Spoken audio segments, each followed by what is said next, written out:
Have you ever had a recipe that you didn't prepare for? I've done that. I've gotten into a recipe and I'm like, oh, I forgot the baking soda, baking powder.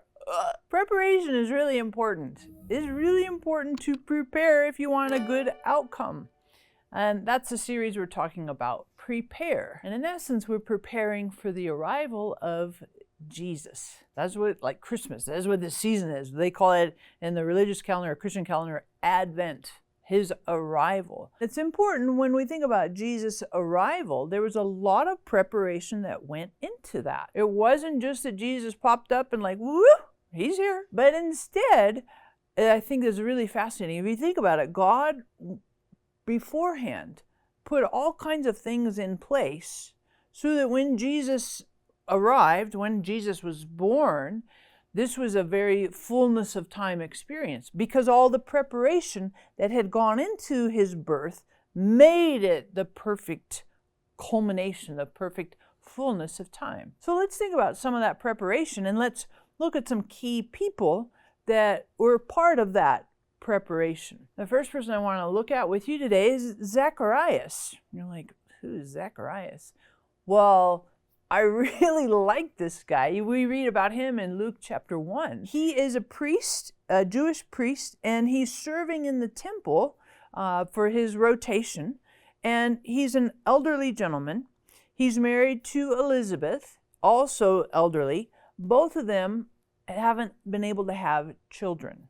And so as Zacharias is in the temple and doing his priestly service rotation, an angel appears to Zacharias in chapter 1, Luke 1, verse 18, and the angel says to Zacharias, you are going to have a baby, and your wife, who is elderly, will have a supernatural baby. And so Zacharias in verse 18 says to the angel, how will I know this is going to happen for certain? For I am old, and my wife is advanced in years. And so this idea that these individuals, Zacharias and Elizabeth, they were going to have, the angel was telling Zacharias, you're going to have a baby. His name is going to be John. He's going to be John the Baptist, who will be the forerunner to Jesus to prepare the way. All of the preparation that went into Zacharias and Elizabeth was to get these parents ready so they could have the birth of John the Baptist, who was the forerunner. So God went into this scenario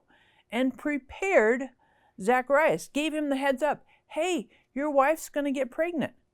And how did he respond to that preparation? Because again, God does prepare things. God does prepare us. God does prepare situations, scenarios, and God asks us to be prepared, to work ahead of time so that there is a fullness of time, so that Jesus' arrival isn't just kind of like, oh yeah, the 25th, check the box, move on to the next year, same.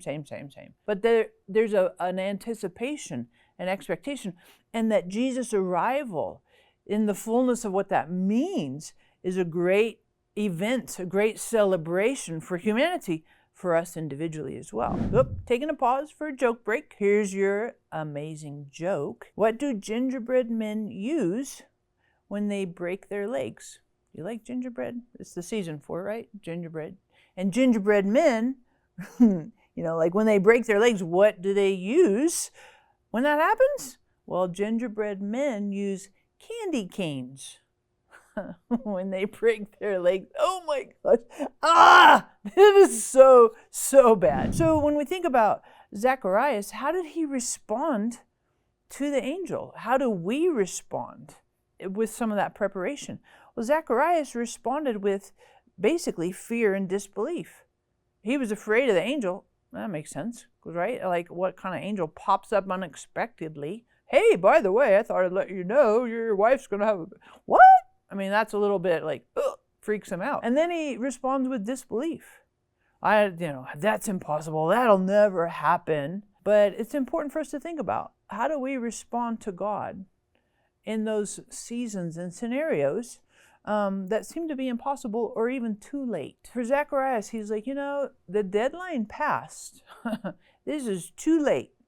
And sometimes preparation requires time, right? And when we get into a scenario where it's too late, we pass the deadline, let's be aware that God can still work in a timeline that seems to be expired or too late. Nothing is too late for God, and nothing is too impossible for God.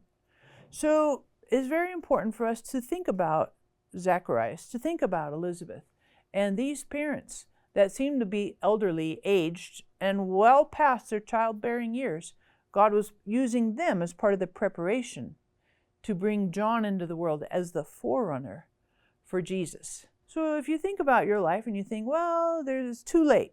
That's expired. That boat sailed. It's over. It's done. It's finished. I can't go back, cry over spilled milk, all the things that we say. But let's appreciate that God can absolutely work outside of our own imposed deadlines, expiration dates, and nothing is impossible with God, regardless of the timing. Preparation includes timing, but let's also recognize that God's timing can go far beyond, exceed what we think in our own natural thinking. So in this series, we're talking about prepare.